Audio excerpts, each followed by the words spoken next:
nag-relapse na naman po yung mga tao. 8 years after po ng first part. So, paano niyo po hinugot ulit yung character ni Stella and Fidel after 8 years? Yes, 8 years.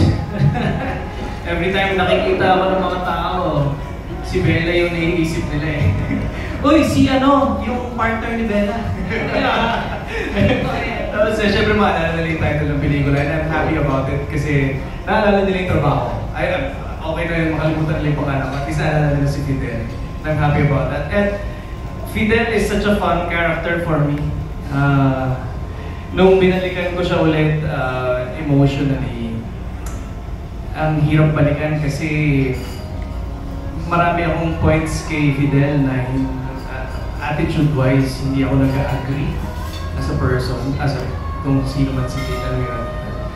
Pero syempre, I have to give sympathy to the character at kailangan ko siyang bigyan ng hostisya, kailangan ko maipaintindi sa audience kung paano siya as a person at para magkaroon din ng awareness yung audience na this is him. And also, with yung kanyang, di ba, defect, it was like riding a bike.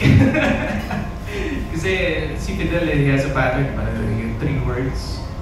So, nagkaroon na kami ng mahabang usapan about it, kung paano na siya ngayon, bilang after a few years, simula nung una. And ngayon nag-mature na siya, nagbago ba? Kamusta na siya? Yun muna.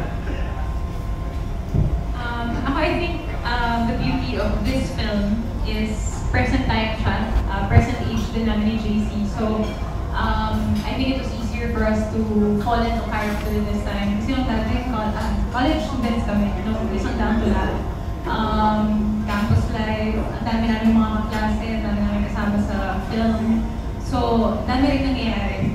Kahit sa personal lives namin, naalala ko nag-teleserye kaming dalawa na hiwalay. So, dumadating kami sa Stella nun, pagod na pagod. So, nag-usap na kami bago mag-shoot nito na napanood ba yung isang daan pala para kay Stella recently. So, I rewatched it before we came here. We went to set para fresh lang si Stella sa utak ko para alam ko kung paano siya magsasalita dati, paano siya naglalakad. And na-realize ko, I don't remember filming half of isang daan pala para kay Stella kasi nga lagi kami puyat. Pero ang sarap niya panoorin. So, I think when they gave us this, when they gave us isang daan awit para kay Stella, I was excited kasi ngayon kaya ko mag-focus sa kanya. I made sure na dito lang ako nakatutok nung nag-shoot kami. And it's different now, yun nga, wala kami sa campus setting. So halos kami tatlo lang lagi magkaka-eksena. So I think we really got to play with our characters this time around. Plus, ang helpful na meron na kaming songs from the first movie na very nostalgic.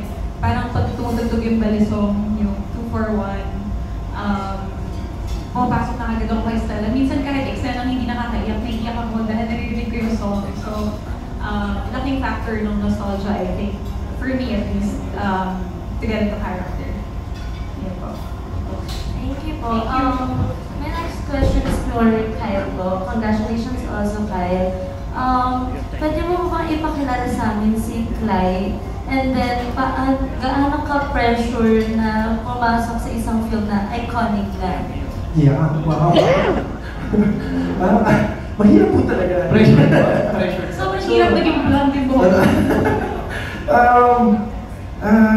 Paano ko po ba pwedeng ikwento? So, sa napanood niyo po siguro trailer, malalaman niyo na kung paano po yung connection namin magiging parang tulay ako kung paano sila nagkabalik sa isa't isa sa buhay nila.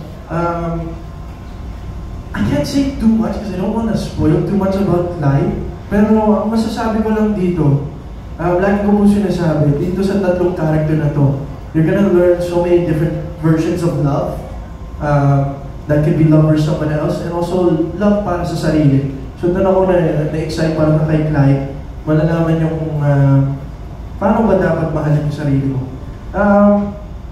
Going back to kung na-pressure po, oo, sobra, sa totoo lang.